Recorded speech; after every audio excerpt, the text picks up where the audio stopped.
Hi friends, आज जो है बिहार पुलिस मद्य निषेध के लिए जीके जीएस का 50 इंपॉर्टेंट प्रश्न करने वाले हैं। ठीक है, जो कि एग्जाम की दृष्टि से क्या है, बहुत बहुत महत्वपूर्ण प्रश्न है, इसलिए वीडियो को शुरू से अंत तक वॉच कीजिएगा। तो चलिए बिना देरी करते हुए जो कि प्रश्न को स्टार्ट करते हैं। तो पहला प्रश्न है कि मोमबत्तियाँ मुख्य रूप से निर्मित होती हैं, यानी कि मोमबत्तियाँ जो है किससे निर्मित होती हैं। देखो, मोमबत्तियाँ जो है ये पैराफिन मोम और स्टायरिक अम्ल से क्या होती है, ये निर्मित होती है। कहने का मतलब ऑप्शन नंबर डी जो है इसका सही आंसर हो जाएगा। चलिए देखते हैं अगला प्रश्न को। अगला प्रश्न है 2 नंबर कि पदार्थ जो हमेशा केवल ऑक्सीकारक की भांति ही कार्य कर सकता हो। पदार्थ जो हमेशा केवल ऑक्सीकारक की भांति ही कार्य कर सकता हो, देखो उसको जो है ना कि फ्लोरीन कहा जाता है। कहा जाता है उसको जो है फ्लोरीन कहा जाता है, कि ऑप्शन नंबर सी जो है इसका सही आंसर हो जाएगा फ्लोरीन। और फ्लोरीन की विद्युत ऋणात्मक जो होती है सर्वाधिक होती है। इसलिए देखते हैं अगला प्रश्न को। अगला प्रश्न है 3 नंबर की, यदि किसी गैस के नियत द्रव्यमान का आयतन स्थित ताप पर आधा कर दिया जाए तो उसका दाब कितना हो जाएगा। यदि किसी गैस के नियत द्रव्यमान का आयतन स्थित ताप पर आधा कर दिया जाए तो उसका दाब जो है ये कितना हो जाएगा। तो उसका दाब जो है ये 2 गुना हो जाएगा, यानी कि ऑप्शन नंबर बी जो है इसका सही आंसर हो जाएगा कि ये 2 गुना हो जाएगा। चलिए देखते हैं नेक्स्ट प्रश्न को। नेक्स्ट प्रश्न है 4 नंबर कि जल निभगन पौधों में जल द्वारा परागण कहलाता है। जल द्वारा परागण कहलाता है। देखो, जल द्वारा परागण जो है ये अध जल परागण कहलाता है। क्या कहलाता है, ये जो अध जल परागण कहलाता है, यानी कि ऑप्शन नंबर बी जो है इसका सही आंसर हो जाएगा। और बात करें कि मक्का में वायु द्वारा जो कोई परागण होता है, इसे ही याद रखना। चलिए देखते हैं अगला प्रश्न को। अगला प्रश्न है 5 नंबर कि किस के एकत्रित होने पर मांसपेशियां थकान का अनुभव करने लगती हैं। किसके एकत्रित होने पर मांसपेशियां थकान का अनुभव करने लगती है। देखो, ये लैक्टिक एसिड क्या होती है, ये लैक्टिक एसिड जो होता है एकत्रित होने पर जो है मांसपेशियां थकान जैसा महसूस करने लगती हैं। इसलिए इसका सही आंसर जो है ऑप्शन नंबर ए हो जाएगा कि लैक्टिक एसिड के कारण। चलिए देख लेते हैं नेक्स्ट प्रश्न को। चलिए नेक्स्ट प्रश्न है 6 नंबर की टमाटर का लाल रंग होता है, यानी कि टमाटर का लाल रंग जो है किसके कारण से होता है। टमाटर का लाल रंग जो है ये किसके कारण से होता है। देखो, टमाटर का लाल रंग जो होता है ये लाइकोपिन के कारण होता है। किसके कारण होता है, ये लाइकोपिन के कारण होता है, यानी कि ऑप्शन नंबर सी जो है इसका सही आंसर हो जाएगा कि लाइकोपिन के कारण जो है टमाटर का रंग जो है ये लाल होता है। चलिए देखते हैं नेक्स्ट प्रश्न को। अगला प्रश्न है 7 नंबर की बास्ट तंतु का उदाहरण है, यानी कि बास्ट तंतु का किसका उदाहरण है। देखो, ये बास्ट तंतु जो है ना ये क्या कहते हैं, यानी कि ये जूट का उदाहरण है। किसका उदाहरण है, तो ये जो है ना जूट का एक उदाहरण है। जूट जो है ना बास्ट तंतु का उदाहरण है। और जूट की हम बात करें तो इसका क्या कहते हैं, तो लीटी क्या होता है कि टीलिएसी कुल का सदस्य होता है। जूट जो है ये टीलिएसी कुल का क्या होता है, ये सदस्य होता है। इसे भी याद रखना। चलिए देखते हैं नेक्स्ट प्रश्न को। अगला प्रश्न जो कि क्या है 8 नंबर में प्रश्न है कि मटर के डाउनी मिल्ड्यू रोग में आवर्जित क्षेत्र में पादप के किस भाग में पीले भूरे चकदे नजरे आते हैं। देखो, ये जो है ना ऑप्शन नंबर सी हो जाएगा कि वर्णक तथा अनुपूर्णक की दोनों सतहों पर होती है, यानी कि ऑप्शन नंबर सी जो है इसका सही आंसर हो जाएगा। चलिए देखते हैं नेक्स्ट प्रश्न को। नेक्स्ट प्रश्न है 10 नंबर की प्रकाश संश्लेषण की अप्रकाशिक अभिक्रिया का स्थल है। प्रकाश संश्लेषण की अप्रकाशिक अभिक्रिया का स्थल जो है ये क्या है। देखो, इसका स्थल जो ये अस्ट्रोमा होता है। क्या होता है, तो ये जो है अस्ट्रोमा होता है, यानी कि ऑप्शन नंबर बी जो है इसका सही आंसर हो जाएगा कि अस्ट्रोमा। और इसकी खोज जो है ब्लैक मैन ने किया था। इसे भी याद रखना है, इसकी खोज किसने किया है, इसकी खोज जो है ये ब्लैक मैन ने किया है। ठीक है, चलिए देखते हैं नेक्स्ट प्रश्न को। अगला प्रश्न कि काला जार का संचार करता है, यानी कि काला जार का संचार जो है ये कौन करता है। देखो, काला जार का संचार जो होता है ये ऑप्शन नंबर डी हो जाएगा। क्या हो जाएगा, ऑप्शन नंबर, यानी कि ऑप्शन नंबर डी हो जाएगा कि फ्लेबोटोमस के द्वारा होता है। काला जार का संचार किसके द्वारा होता है, ये फ्लेबोटोमस टॉमस के द्वारा होता है, यानी कि ऑप्शन नंबर डी जो सही इसका आंसर हो जाएगा। चलिए देखते हैं नेक्स्ट प्रश्न को। और इसे एक प्रश्न पूछता है कि काला जार रोग जो होता है ना, ये लिस्मेनिया डोनोवेनी नामक इनकी प्रोटोजोआ से फैलता है। इसे भी याद रखना, किसके द्वारा फैलता है, ये जो प्रोटोजोआ के कारण जो ये फैलता है। तो चलिए देखते हैं नेक्स्ट प्रश्न को। नेक्स्ट प्रश्न है 11 नंबर कि बहुजन हिताय बहुजन सुखाय किसका मतलब ध्येय वाक्य है, किसका वाक्य है। देखो ये वाक्य जो है ऑल इंडिया रेडियो का वाक्य है। किसका है, ये ऑल इंडिया रेडियो का क्या है, ये वाक्य है, यानी कि ऑप्शन नंबर सी जो है इसका सही आंसर हो जाएगा। चलिए देख लेते हैं नेक्स्ट प्रश्न को। चलिए अगला प्रश्न है 12 नंबर की निम्नलिखित में से कौन सा युग्म जो कि क्या है, सुमेलित नहीं है। ऐसा कौन सा युग्म है जो कि वो सुमेलित नहीं है। देखो मेक और केफ ये क्या है, सुमेलित नहीं है। मेक केफ जो है ये सुमेलित नहीं है। मेक केफ जो है ना भारत के पूर्व क्रिकेटर है। ये क्या है, ये जो ना भारत का जो है ना पूर्व क्रिकेटर था। ये भारत का क्या था, पूर्व क्रिकेटर था। तो इसलिए मतलब ये सही नहीं है। चलिए देखते हैं नेक्स्ट प्रश्न को। चलिए अगला प्रश्न है 13 नंबर में प्रश्न है कि बेनेलक्स के अंतर्गत कौन से मतलब राष्ट्र आते हैं। बेनेलक्स के अंतर्गत जो है कौन कौन से राष्ट्र आते हैं। देखो इसके अंतर जो है जैसे बेल्जियम हो गया, नीदरलैंड्स हो गया, लक्जमबर्ग हो गया, यानी कि ऑप्शन नंबर सी जो इसका सही आंसर हो जाएगा। तो चलिए देख लेते हैं नेक्स्ट प्रश्न को। चलिए अगला प्रश्न क्या है, 14 नंबर में प्रश्न है कि पाई दिवस कब मनाई जाती है। पाई दिवस जो है ये कब मनाया जाता है। देखो पाई दिवस जो है ना ये क्या कहते हैं, इनकी 14 मार्च को कब मनाया जाता है, ये 14 मार्च को मनाया जाता है। इसलिए और कौन सा पाई है, ये मैथ वाला जो पाई पढ़ते हैं ना मैथ में वही वाला पाई है। तो ये पाई भी दिवस भी मनाया जाता है। कब मनाया जाता है, ये 14 मार्च को मनाया जाता है। और 2009 में जो संयुक्त राज्य अमेरिका के प्रतिनिधि सभा में पाई दिवस की मान्यता जो कि समर्थन किया गया था। चलिए देखते हैं नेक्स्ट प्रश्न को।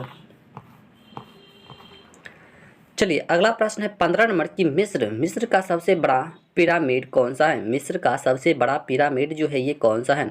मिस्र का सबसे बड़ा पिरामिड जो है ये कौन सा है। देखो मिस्र का सबसे बड़ा पिरामिड यानी कि कुफू पिरामिड क्या है, कुफू पिरामिड, यानी कि ऑप्शन नंबर सी जो इसका सही आंसर हो जाएगा कि कुफू पिरामिड। चलिए देख लेते हैं नेक्स्ट प्रश्न को। चलिए अगला प्रश्न है 16 नंबर की पीपुल्स क्या है कि पीपुल्स वार ग्रुप नामक आतंकवादी संगठन स्थित है। पीपुल्स वार ग्रुप नामक आतंकवादी संगठन जो कि स्थित है। देखो ये संगठन जो है आंध्र प्रदेश में स्थित है। कहाँ पर स्थित है, तो यह जो है आंध्र प्रदेश में स्थित है। और इसकी आतंकी संगठन के संस्थापक जो है ये कोडापल्ली यानी कि सीतारामैया थे। ठीक है, इसे भी याद रखना है। चलिए देखते हैं नेक्स्ट प्रश्न को। अगला प्रश्न है 17 नंबर की शतरंज क्या है कि शतरंज की कौन सी गोटी सीधे चलती है किंतु तिरछी मार करती है। शतरंज की कौन सी गोटी जो कि सीधे चलती है परंतु वो जो तिरछी मार करती है, तिरछी मार करती है। देखो वो प्यादा गोटी जो है वो क्या करती है, तिरछी मार करती है, यानी कि ऑप्शन नंबर डी जो है इसका सही आंसर हो जाएगा। हम बात करें कि शतरंज बोर्ड में कुल जो है ना 6 कितने होते हैं, सॉरी क्या कहते हैं 64 कितने होते हैं, 64 खाने होते हैं। ठीक है, 64 खाने होते हैं। और शतरंज का जनक जो है ये शतरंज जो है ना, शतरंज का जनक जो किसे कहा जाता है, इसे भी याद रखना है। राष्ट्र भारत को कहा जाता है। शतरंज की मतलब जो है ना इसकी जनक जो है ये राष्ट्र भारत को कहा जाता है। इसे भी याद रख लेना। चलिए देख लेते हैं नेक्स्ट प्रश्न को। चलिए अगला प्रश्न है 18 नंबर की शानदार दुनिया का शहर के उपनाम से जाना जाता है। यानी कि शानदार दुनिया का शहर के उपनाम से जो है ये कौन जाना जाता है। देखो ये जो है ना क्या कहते हैं, यानी कि वाशिंगटन डीसी जाना जाता है। यानी कि ऑप्शन नंबर बी जो इसका सही आंसर हो जाएगा कि वाशिंगटन डीसी को जाना जाता है। तो चलिए देखते हैं नेक्स्ट प्रश्न को। अगला प्रश्न है कि मोहिनी आट्टम नृत्य शैली निम्नलिखित में से किस राज्य में लोकप्रिय है। मोहिनी आट्टम नृत्य शैली जो है ये निम्नलिखित में से किस राज्य में जो है ये लोकप्रिय है। बताइए मोहिनी आट्टम किस राज्य में जो है मतलब ये लोकप्रिय है। देखो ये केरल राज्य का है। कहाँ का, ये केरल राज्य में सबसे क्या है ज़्यादा लोकप्रिय है, यानी कि ऑप्शन नंबर बी जो इसका सही आंसर हो जाएगा केरल का। तो चलिए देखते हैं नेक्स्ट प्रश्न को। अगला प्रश्न है 20 नंबर कि 20 नंबर में प्रश्न कि बंगाल के बंटवारे से किस ब्रिटिश वायसराय का संबंध है। बंगाल के बंटवारे से किस ब्रिटिश वायसराय का संबंध है। देखो ये जो है ना क्या कहते हैं, यानी कि लॉर्ड कर्जन का संबंध था। किसका संबंध था? तो ये लॉर्ड कर्जन का संबंध था। और बंगाल विभाजन कब हुआ था? इसकी घोषणा जो है 19 जुलाई कब किया गया था? तो ये 19 जुलाई 1905 को किया गया था। ठीक है। और बंगाल विभाजन जो ये लागू कब हुआ है? तो यह जो 16 अक्टूबर को हुआ है। कब हुआ है? ये 16 अक्टूबर 1905 को हुआ है। तो इसे भी याद रखना है। चलिए देखते हैं नेक्स्ट प्रश्न को। चलिए अगला प्रश्न 21 नंबर की बंगाल की एशियाटिक सोसाइटी यानी कि 1784 में स्थापित के प्रवर्तक जो है ये कौन था? प्रवर्तक जो है ये कौन था? देखो इसका प्रवर्तक जो ये सर विलियम जॉन्स। कौन था? Sir William Jones. यानी कि ऑप्शन नंबर बी जो है इसका सही आंसर हो जाएगा कि सर विलियम्स जॉन्स था। तो चलिए देखते हैं नेक्स्ट प्रश्न को। अगला प्रश्न है कि सिख राज्य का अंतिम शासक कौन था? सिख राज्य का अंतिम शासक जो है ये कौन था? देखो सिख राज्य का अंतिम शासक पूछ रहा है। ठीक है। तो इसका अंतिम शासक जो ये दिलीप सिंह था। कौन था? ये दिलीप सिंह था। यानी कि ऑप्शन नंबर डी हो जाएगा कि दिलीप सिंह। चलिए देखते हैं नेक्स्ट प्रश्न को। नेक्स्ट प्रश्न है 23 नंबर की कौन सा शहर कढ़ाई की कला कौन सा शहर जो है ये कढ़ाई की कला यानी कि चिकनकारी के लिए प्रसिद्ध है? कौन सा शहर कढ़ाई की कला चिकनकारी के लिए क्या है ये प्रसिद्ध है? देखो ये लखनऊ क्या है प्रसिद्ध है। क्या है? ऑप्शन नंबर सी हो जाएगा। ये लखनऊ जो क्या है प्रसिद्ध है। तो चलिए देख लेते हैं नेक्स्ट प्रश्न को। अगला प्रश्न है कि सुंदरवन क्षेत्र में कौन सी मिट्टी सुंदरवन क्षेत्र में जो है ये कौन सी मिट्टी सबसे अधिक पाई जाती है? सुंदरवन क्षेत्र में जो है कौन सी मिट्टी सबसे अधिक पाई जाती है? देखो सुंदरवन क्षेत्र में सबसे अधिक मिट्टी जो है जलोढ़ मिट्टी पाई जाती है कि ऑप्शन नंबर डी जो है इसका सही आंसर हो जाएगा कि ये जलोढ़ मिट्टी जो है वहाँ पर सबसे अधिक पाई जाती है। तो चलिए देखते हैं अगला प्रश्न को। अगला प्रश्न है 25 नंबर कि किस ग्रह को संध्या तारा के नाम से जाना जाता है? किस ग्रह को संध्या तारा के नाम से जाना जाता है? देखो ये जो है ना ऑप्शन नंबर सी हो जाएगा ना कि शुक्र ग्रह को जाना जाता है। किस ग्रह को संध्या तारा के नाम से जाना जाता है? तो ये शुक्र ग्रह को जाना जाता है। और शुक्र ग्रह को ही जो गर्म ग्रह भी कहा जाता है। ठीक है। और इसकी हम बात करें और हाँ शुक्र ग्रह का कोई उपग्रह भी नहीं होता है। ठीक है। तो इसलिए इसको अच्छे से याद रखना है। और मंगल ग्रह को लाल ग्रह कहा जाता है। और मंगल ग्रह को लाल आयरन ऑक्साइड के कारण ही कहा जाता है। ठीक है। तो इसे सबको याद रखना है। चलिए देखते हैं अगला प्रश्न को। चलिए अगला प्रश्न है 26 नंबर की निम्नलिखित कांग्रेसी नेताओं में से किसको महान बुद्ध पुरुष कहा जाता था? देखो ये दादा भाई नौरोजी को कहा जाता था। यानी कि ऑप्शन नंबर बी जो इसका सही आंसर हो जाएगा कि दादा भाई नौरोजी को कहा जाता था। तो चलिए देख लेते हैं नेक्स्ट प्रश्न को। चलिए अगला प्रश्न है 27 नंबर की निम्नलिखित आंदोलनों में से महात्मा गांधी ने किसका नेतृत्व नहीं किया था? महात्मा गांधी जी जो है किसका नेतृत्व जो है नहीं किया था? देखो ये बहावी आंदोलन का नेतृत्व जो है महात्मा गांधी जी ने नहीं किया था। और बहावी आंदोलन ये कब हुआ था? ये 1830 कब हुआ है?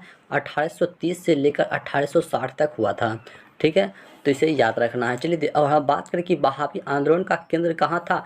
ये पटना था। बहावी आंदोलन का केंद्र जो है ये कहाँ पर था? ये पटना में था। तो चलिए देखते हैं अगला प्रश्न को। अगला प्रश्न है 28 नंबर की मिस्र के राष्ट्रपति कर्नल नासिर ने सुएज नहर का राष्ट्रीयकरण किस वर्ष किया है? किस वर्ष किया है? देखो ये जो है कब किया है? 1956 में किया है। कब किया है? 1956 में किया है। यानी कि ऑप्शन नंबर डी जो इसका सही आंसर हो जाएगा कि 1956 में जो है मिस्र के राष्ट्रपति कर्नल नासिर ने सुएज नहर का राष्ट्रीयकरण किया था। और सुएज नहर जो होता है ये लाल सागर को भूमध्य सागर से जोड़ती है। इसे भी याद रखना है। चलिए देखते हैं अगला प्रश्न को। अगला प्रश्न है 29 नंबर की हिमालय के सर्वोच्च शिखर माउंट एवरेस्ट की ऊंचाई कितनी है? हिमालय के सर्वोच्च शिखर माउंट एवरेस्ट की ऊंचाई जो है ये कितनी है? देखो इसकी ऊंचाई जो है ये कितना है? 8,848.86 मीटर। यानी कि ऑप्शन नंबर बी जो है इसका सही आंसर हो जाएगा। तो चलिए देखते हैं अगला प्रश्न। हाँ यह नेपाल में जो है इसे क्या कहा जाता है? तो नेपाल में इसे जो है सागर माथा के नाम से जाना जाता है। इसलिए इसे भी याद रखना है। चलिए देख लेते हैं अगला प्रश्न को।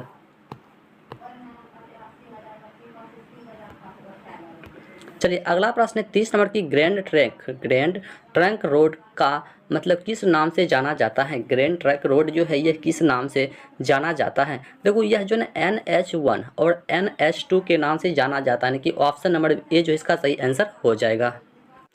तो इसका सही आंसर जो है ऑप्शन नंबर क्या हो जाएगा, तो ऑप्शन नंबर ए हो जाएगा। हम बात करें कि NH1 यह जो दिल्ली से अमृतसर तक जाती है। NH1 जो है एक ये रोड जो होता है ये दिल्ली से अमृतसर तक जाती है, और ये NH2 जो होता है ये दिल्ली से कलकत्ता तक जाती है, इसे भी याद रखना है। चलिए देखते हैं नेक्स्ट प्रश्न को। चलिए अगला प्रश्न है कि मताधिकार से क्या अभिप्राय है। मताधिकार से जो है क्या अभिप्राय है। देखो ये वोट देने का अधिकार है। क्या है कि वोट देने का अधिकार है, यानी कि ऑप्शन नंबर बी जो है इसका सही आंसर हो जाएगा कि वोट देने का अधिकार है। चलिए देखते हैं अगला प्रश्न को। अगला प्रश्न है 32 नंबर की मूल अधिकार। मूल अधिकार भारतीय संविधान के किस भाग में स्थापित है। मूल अधिकार जो है ये भारतीय संविधान के किस भाग में जो कि स्थापित है।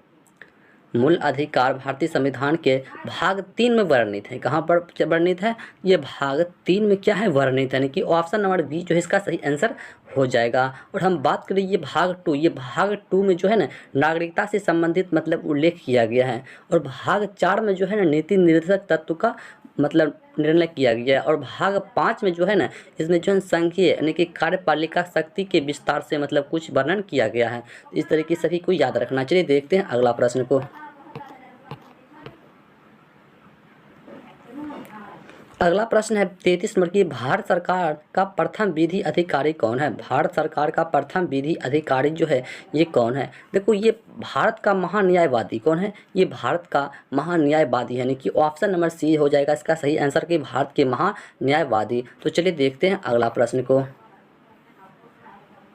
अगला प्रश्न है 34 नंबर की इनमें कौन रोपण कृषि की फसल है। इनमें से कौन जो है रोपण कृषि की फसल है। इनमें से कौन जो है रोपण कृषि की फसल है। देखो रोपण कृषि की फसल जैसे कि ये चाय होता है, क्या होता है, ये जो है ना चाय हो जाएगा। इसका सही आंसर जो है ऑप्शन नंबर बी हो जाएगा, चाय।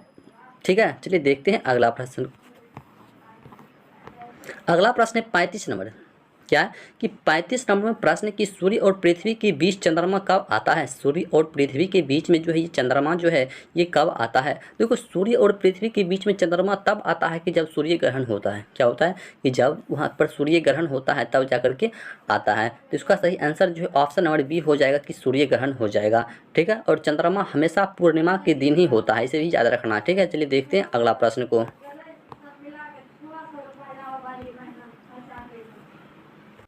चलिए अगला प्रश्न है 36 नंबर की योजना का विषय किस सूची में आता है। योजना का विषय जो है यह किस सूची में आता है। देखो योजना का विषय जो है ये हमेशा समवर्ती सूची में आता है, यानी कि ऑप्शन नंबर सी जो है इसका सही आंसर हो जाएगा कि समवर्ती सूची में आता है। तो चलिए देख लेते हैं नेक्स्ट प्रश्न को।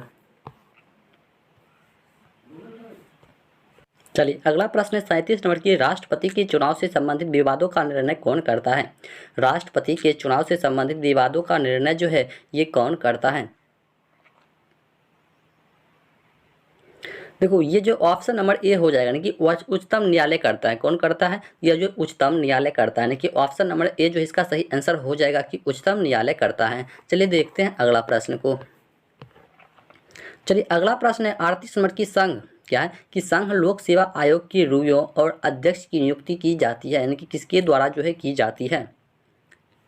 देखो ये भारत के राष्ट्रपति के द्वारा किया जाता है। किसके द्वारा किया जाता है, ये भारत के राष्ट्रपति के द्वारा किया जाता है। ठीक है, तो इसका सही आंसर जो है ऑप्शन नंबर बी हो जाएगा कि भारत के राष्ट्रपति के द्वारा किया जाता है। तो चलिए देखते हैं नेक्स्ट प्रश्न को। अगला प्रश्न है 39 नंबर कि संविधान के निम्नलिखित अनुच्छेदों में से किस एक के अंतर्गत संघ की कार्यपालिका की शक्तियां राष्ट्रपति में निहित है। संविधान के निम्नलिखित अनुच्छेदों में से किस एक के अंतर्गत संघ की कार्यपालिका की शक्तियां राष्ट्रपति में निहित होती है। देखो ये जो अनुच्छेद 53 के तहत निहित होती है। किसके तहत होती है, ये अनुच्छेद 53 के तहत जो कि क्या होती है मतलब निहित होती है। और हम बात करें अनुच्छेद 51, अनुच्छेद 51 की यदि हम बात करें तो ये राज्य अंतर्राष्ट्रीय शांति और सुरक्षा की अभिवृद्धि के लिए कार्य करता है। ठीक है, तो चलिए देखते हैं अगला प्रश्न को। अगला प्रश्न है 40 नंबर कि किसी देश में जीवन स्तर इनकी प्रति विविध होता है। किसी देश में जीवन स्तर प्रति विविध होता है। तो इसका सही आंसर जो ऑप्शन नंबर बी हो जाएगा। क्या हो जाएगा? तो ये ऑप्शन नंबर जो है ना क्या हो जाएगा? बी हो जाने की प्रति व्यक्ति आय से होता है। किसके द्वारा होता है? ये प्रति व्यक्ति आय से होता है, यानी कि ऑप्शन नंबर बी जो इसका सही आंसर हो जाएगा। तो चलिए देखते हैं अगला प्रश्न को। चलिए अगला प्रश्न 41 नंबर की गांधीवादी सिद्धांत भारतीय संविधान के किस भाग में समाविष्ट है? गांधीवादी सिद्धांत जो है ये भारतीय संविधान के किस भाग में क्या है? समाविष्ट है, बताइए। देखो गांधीवादी दर्शन संविधान के भाग 4 में मिलता है। कहाँ पर मिलता है? तो भाग 4 में मिलता है, यानी कि ऑप्शन नंबर डी जो इसका सही आंसर हो जाएगा। और गांधीवादी विचारधारा का दर्शन अनुच्छेद 40 में मिलता है, इसे भी याद रखना है। चलिए देखते हैं अगला प्रश्न को। तो अगला प्रश्न, आज का प्रश्न हमारा जो है यहीं पर समाप्त होता है। तो यदि वीडियो अच्छा लगा हो तो चैनल को लाइक एंड सब्सक्राइब कर ले और दोस्तों को ज़्यादा से ज़्यादा शेयर करें। और आपका एग्ज़ाम जो ये 14 मई को होने वाला है, ठीक है, जिसकी रविवार दिन पड़ता है, तो ज़्यादा से ज़्यादा तैयारी करें। तो चलिए मिलते हैं नेक्स्ट वीडियो में, तब तक के लिए जय हिंद जय भारत।